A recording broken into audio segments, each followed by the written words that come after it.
Hello everyone. तर सर्वांचं स्वागत आहे अपनी मंजिल क्लासेसमध्ये.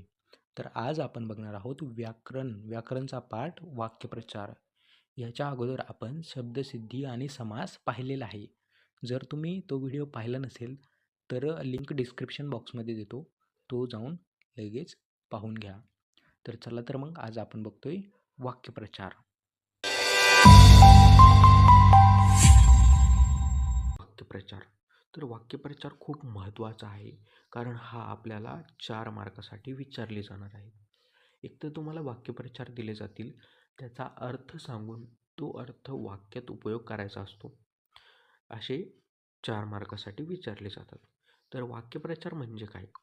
एखाद्या गोष्टीचा अर्थ वेगळ्या किंवा प्रभावी पद्धतीने सांगणारा शब्दसमूह म्हणजे वाक्यप्रचार होय.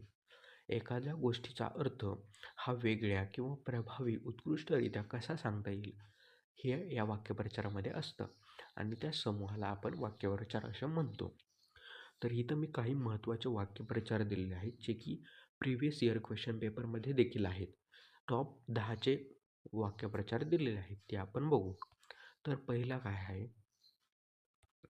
तर पहिला आहे डोळ्यात तेल घालून पाहणे म्हणजे खूप लक्ष देऊन पाहणे. कान डोळा करणे म्हणजे मुद्दाम दुर्लक्ष करणे. तर इथं तिसरा आहे नाक खुपसणे म्हणजे दुसऱ्याच्या कामात हस्तक्षेप करणे. त्यानंतर हात आखडता घेणे म्हणजे मदत न करणे किंवा खर्च कमी करणे. तर असेच काही वाक्यप्रचार आता 2026च्या पेपरमध्ये देखील येतील.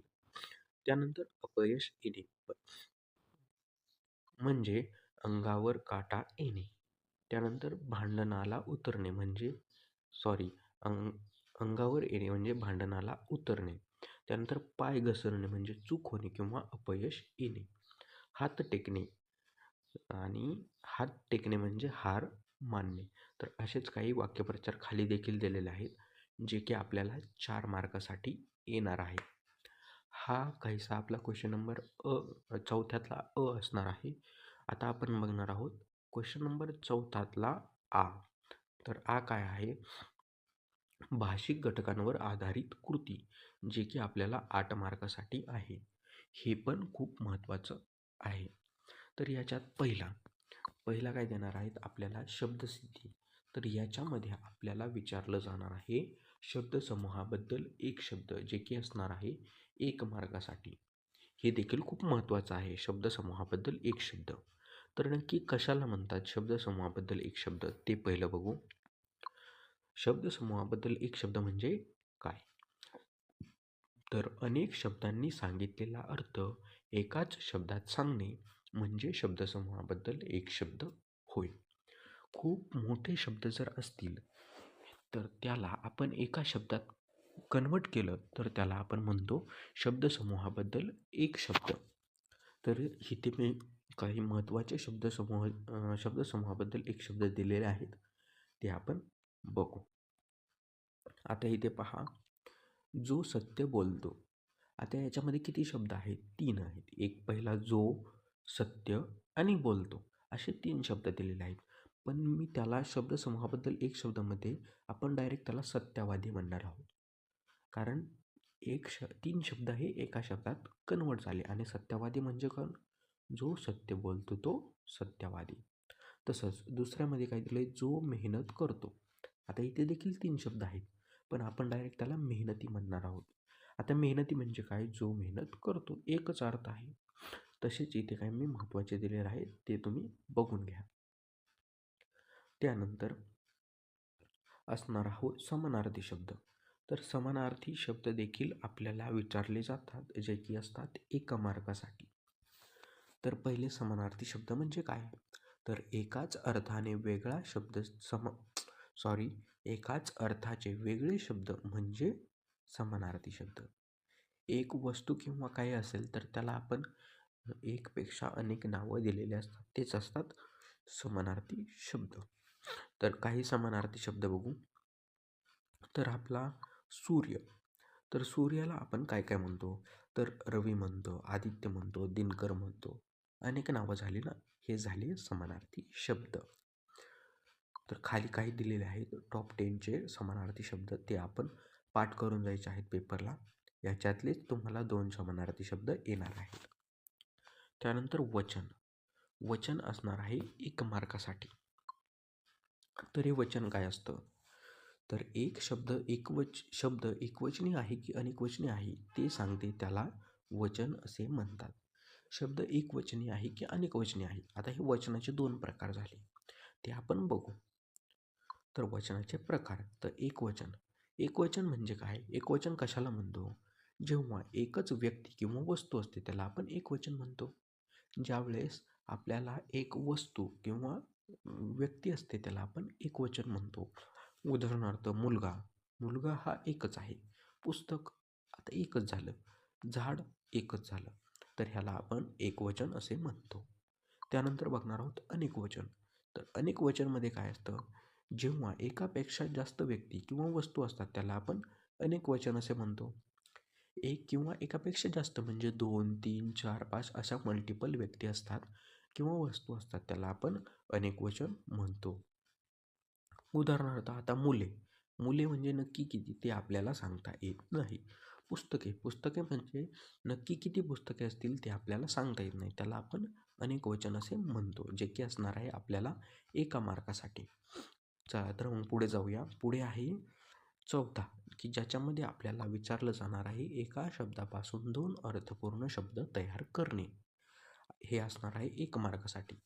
आपल्याला एकच शब्द दिला जाईल आणि त्या एका शब्दापासून आपल्याला 2 अर्थपूर्ण शब्द तयार करायचे आहेत, जे की असणार आहे 1 मार्कासाठी. त्याची काही उदाहरणे दिलेली आहेत ते बघू. आता इथं मूळ शब्द दिला आहे शिक्षण. तर शिक्षणपासून आपल्याला 2 शब्द तयार करायचे आहेत. पहिला शिक्षक, शिक्षणार्थी झाले 2 शब्द. असेच 2 शब्द आपल्याला तयार करायचे आहेत.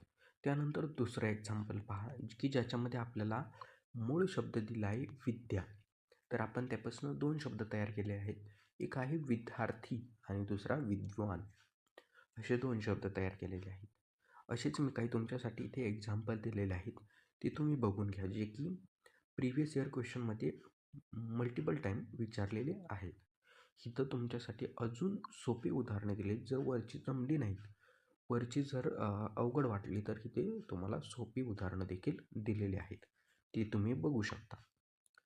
त्यानंतर आपण बघणार आहोत लेखन नियमानुसार लेखन. लेखन नियमानुसार लेखन, की जे आपल्याला विचारलं जाणार आहे 2 मार्कासाठी. याच्यामध्ये असणारे अचूक शब्द ओळखा. इथे तुम्हाला अचूक शब्द ओळखा असे 6 दिले जातील. तर त्या 6 पैकी तुम्हाला 4च अटेम्प्ट करायचे आहेत. 6 पैकी 4 अटेम्प्ट करायचे आहेत 2 मार्कासाठी, जे की असणारे हाफ मार्कसाठी 1. चला तर मग बघूया. तर सगळ्यात पहिलं अचूक शब्द ओळखा म्हणजे नेमकं काय? तर दिलेल्या शब्दांपैकी जो शब्द बरोबर लिहिलेला आहे, म्हणजे त्याची स्पेलिंग बरोबर आहे, तो शब्द ओळखायचा आहे. त्यालाच आपण अचूक शब्द ओळखा असं म्हणतो. चल त्याची उदाहरणं बघूया. तर इथं काही उदाहरणं दिलेली आहेत ते बघू. उदाहरणे. पहिला शब्द आहे विद्यार्थी आणि विद्यार्थी. हे 2 शब्द तुम्हाला जवळपास सारखेच वाटतात.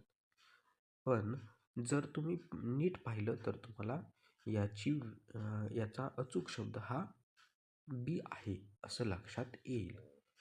तुम्ही नक्कीच तो पहा. कारण इथं मध्ये पहा, की इथं ध आहे आणि इथं द आहे.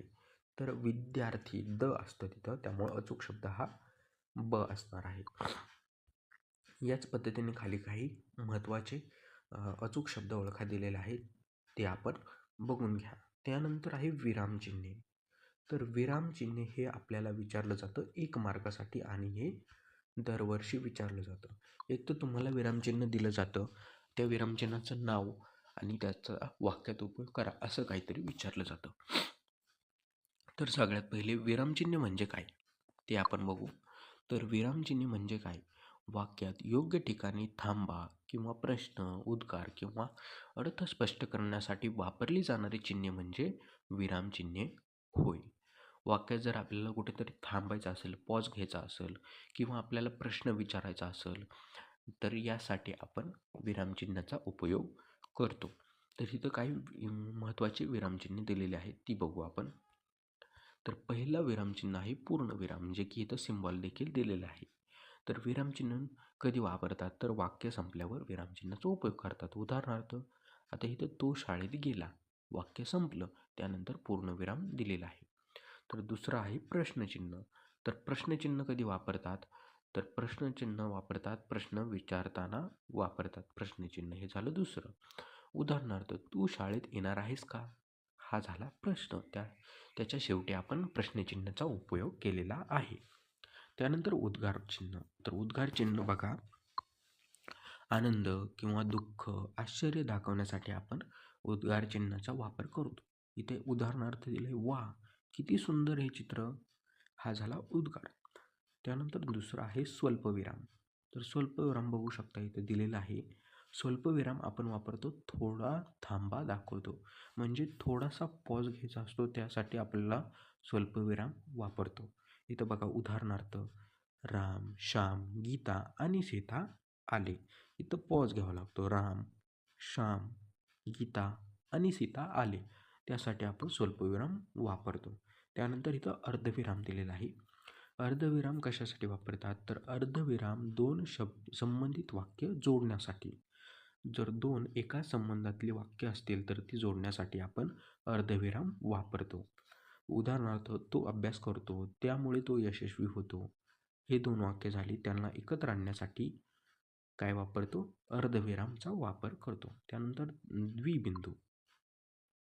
द्विबिंदू म्हणजे पुढे माहिती, थांबा एक मिनटं, पुढे माहिती येणार आहे हे दाखवतो, त्याला आपण द्विबिंदू असे म्हणतो. आता इथं उदाहरणार्थ दिले, सूचना, वेळेत या. तर सूचनाच्या पुढं दोन द्विबिंदू दिलेले आहेत. का, तर काय, पुढे माहिती येणार आहे म्हणजे वेळेत या ही माहिती झाली. त्यानंतर अवतरण चिन्हे, कोष्टक, हे झाले विरामचिन्हे. तर हे आपल्याला एका मार्कासाठी विचारले जातील, हे आपण नक्की याचा अभ्यास करून जा. तर आपण पुढे बघूया आता पारिभाषिक शब्द. तर पारिभाषिक शब्दामध्ये काय आहे, तर पारिभाषिक शब्द हे दरवर्षी आपल्याला एक मार्कासाठी विचारलं जातं. तर पारिभाषिक शब्द म्हणजे एखाद्या विशिष्ट विषयात, शास्त्र, गणित, विज्ञान, व्याकरण, संगणक इत्यादी कोणतेही विषय असो, ठराविक आणि नेमका अर्थ सांगण्यासाठी वापरले जाणारे शब्द म्हणजे पारिभाषिक शब्द होय. आता सपोज की गणितामध्ये एखादा ठराविक शब्द आहे, ज्याचा अर्थ सांगण्यासाठी वापरला जाणारा शब्द आहे, त्याला आपण पारिभाषिक शब्द असे म्हणतो. तर हे तुमचं व्याकरण आहे 16 मार्कासाठी. हे खूप महत्त्वाचं व्याकरण आहे. आज आपण विभाग चौथा जो की आहे भाषा अभ्यास, तो आज आपण कंप्लीट केलेला आहे वन शॉट रिव्हिजनमध्ये. जर तुम्हाला हा व्हिडिओ आवडला असेल तर लाईक, शेअर अँड सबस्क्राईब करायला विसरू नका. Bye bye everyone.